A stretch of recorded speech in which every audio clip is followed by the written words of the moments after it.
السلام علیکم ورحمۃ اللہ وبرکاتہ۔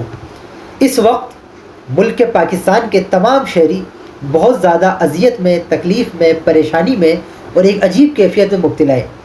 جب وہ سوتے ہیں اور صبح اٹھتے ہیں تو روز خبر ملتی ہے گوشت مہنگا ہو گیا، آٹا مہنگا ہو گیا، چینی مہنگی ہو گئی، ڈالر مہنگا ہو گیا، پیٹرول مہنگا ہو گیا، ڈیزل مہنگا ہو گیا، بجلی مہنگی کر دی گئی، گیس 200-300% بڑھا دی گئی۔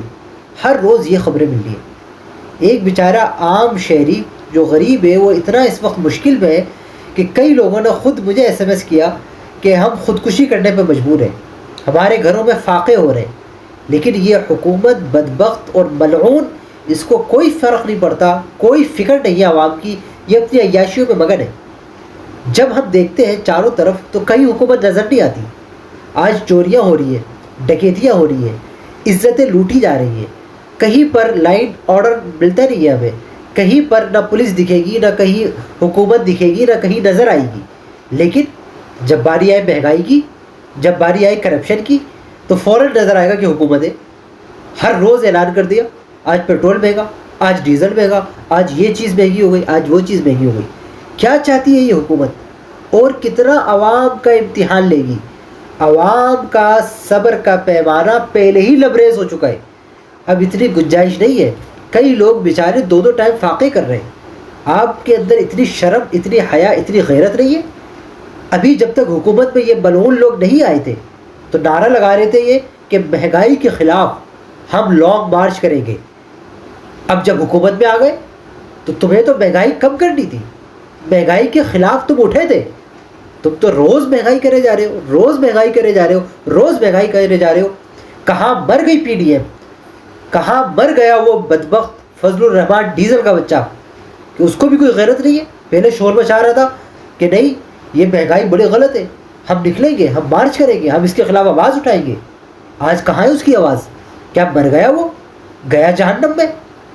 کہیں دکھتا نہیں ہے، نہ اس کی آواز دکھتی ہے، نہ کوئی پریس کانفرنس کر رہا ہے۔ اسی طرح جتنے بھی بدبخت ہمارے لیڈر ہیں یہ ایسے ملعون ہو گئے کہ ان کے اندر شرم اور غیرت بال برابر بھی اب نہیں رہی۔ جو بیچارہ پہلے ہی 1 ٹائم فاقہ کر رہا ہے، یعنی عالم یہ ہے کہ اگر لوگوں کے گھر میں 3 ٹائم کھانا پکتا تھا تو اب وہ 2 ٹائم پکا رہے ہیں۔ جب وہ صبح اٹھ کے یہ خبر سنیں کہ پیٹرول مزید مہنگا تو وہ بیچارہ سوچتے ہیں اب شاید 1 ٹائم کھانا بھی نہ پک سکے ہمارے گھر میں۔ عالم یہ ہو گیا، تیل دیکھیں تو وہ اتنا مہنگا کر دیا، مرغی اتنی مہنگی کر دی، گوشت مہنگا کر دیا۔ آپ کوئی چیز لینا چاہیں، چاول دیکھیں تو اس کی قیمتیں آسمان پہ پہنچا دی گئی، دودھ ہے تو وہ اتنا مہنگا ہے، اب پیٹرول بھی اتنا مہنگا۔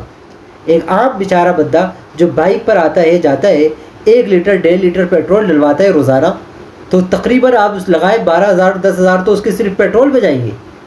تو وہ بیچارہ کس طرح اور خرچے اٹھائے گا جب آپ بجلی کے بل اور بڑھا رہے ہو، گیس کے بل اور بڑھا رہے ہو، اس کے گھریلو اخراجات، راشن کس طرح وہ پورا کرے گا بیچارہ؟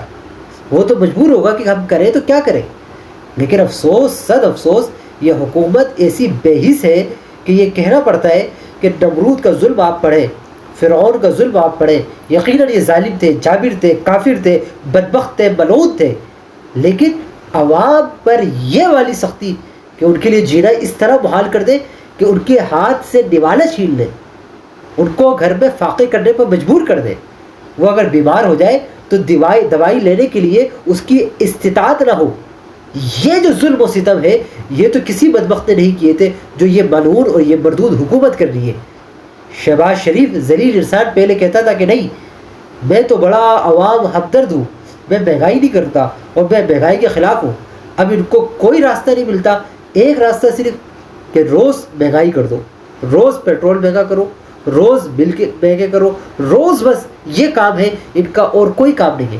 ارے جب اوقات نہیں ہے، حیثیت نہیں ہے تمہاری کہ تم ملک چلاؤ تو جاؤ مر جاؤ کہیں جا کر، مگر اس ملک کا پیچھا چھوڑو، عوام کو جینے دو۔ ایسا نہ کرو کہ عوام بیچاری جی ہی نہ سکے اور کل کو عوام پھر نکلے اور تم لوگوں کو اپنے اپنے ایوانوں سے نکال کر اور چیر کر پھینک ڈالے کہ تم نے کیا کیا ہے عوام کے ساتھ۔ افسوس کی بات ہے۔ میں تو یہ کہوں گا تمام عوام پاکستان سے کہ دعا کرے کہ اللہ ایسے ظالم اور جابر حکمرانوں کو تباہ و برباد کر دے، صفحہ ہستی سے مٹا دے، نیست و نابود کر دے، جس طرح اللہ کے نبی حضرت نوح علیہ السلام نے دعا کی قرآن کریم میں، رب لا تذر علی الارض من الکافرین دیارا، یا اللہ زمین پر کوئی ایک کافر بھی ایسا نہ چھوڑنا جو نافرمان ہو۔ اسی طرح یا اللہ اس ملک پاکستان میں کوئی ایک سیاستدان ایسا نہ چھوڑ جو اس طرح کرپٹ ہو، عوام دشمن ہو، لٹیرا ہو، ڈاکو ہو، جو ملک پاکستان کے لیے ایک ناسور بن گیا ہو۔ ایسے تمام سیاستدانوں کو بھی صفحہ ہستی سے مٹا دیا جائے تاکہ اس ملک کے لوگ بھی سکون کی سانس لے سکیں اور جی سکیں، کم از کم 2 وقت روٹی کھا سکیں، اپنے بچوں کو تعلیم دلا سکیں، اگر بیمار ہو جائے تو علاج کرا سکیں۔ لیکن آج یہ سب جو حکومت کی ذمہ داری تھی کہ حکومت عوام کو مہیا کرے، مگر وہ ایک ہی چیز حکومت نے عوام سے چھین لی۔ نہ اب عوام بیچاری صحیح طور پہ کھا سکتی ہے، نہ پڑھ سکتی ہے، نہ بچوں کو پڑھا سکتی ہے، نہ علاج کرا سکتی ہے، کوئی اس بیچاری کا حال نہیں ہے، اور کوئی پوچھنے والا نہیں ہے عوام کو کہ ہم یہ جو کر رہے ہیں بدبختی، اس کا صلہ کیا ہوگا، اس کا نتیجہ کیا نکلے گا، عوام کیسے برداشت کریں گے۔ ان کی پہلے ہی چیخیں نکل رہی ہیں، وہ پہلے ہی ناقابل برداشت ہو گیا، وہ خرچہ چلا نہیں پا رہے، وہ جی نہیں پا رہے، اس کے باوجود اور عوام پر بوجھ پہ بوجھ، بوجھ پہ بوجھ، بوجھ پہ بوجھ ڈال دینا، یہ انتہا درجے کی حکومت کی بدبختی ہے۔ اور حکومت ڈرتی نہیں کہ اس کو بھی کل مرنا ہے، جب موت آئے گی اس کی تو واقعی اس کی موت آئے گی، اور ایسی موت ہوگی کہ دنیا دیکھے گی کہ جو عوام کے ساتھ اس طرح کا بدبختی کرے، اللہ کے بندوں کو پریشان کرے، میرے آقا صلی اللہ علیہ وسلم کی امت پر اس طرح مشکلات کے پہاڑ کھڑے کر دے، تو ان کے لیے بھی دنیا و آخرت میں دردناک عذاب ہے، اور اللہ پاک ان کو اپنے عذاب الہی میں غرق کر دے، تباہ و برباد کر دے، اور عوام کو ان جیسے حکمرانوں سے جلد از جلد نجات عطا فرمائے، اور ہمارے ملک کے پاکستان پر اللہ کرم فرمائے، اچھے باصلاحیت اور قابل حکمران عطا فرمائے۔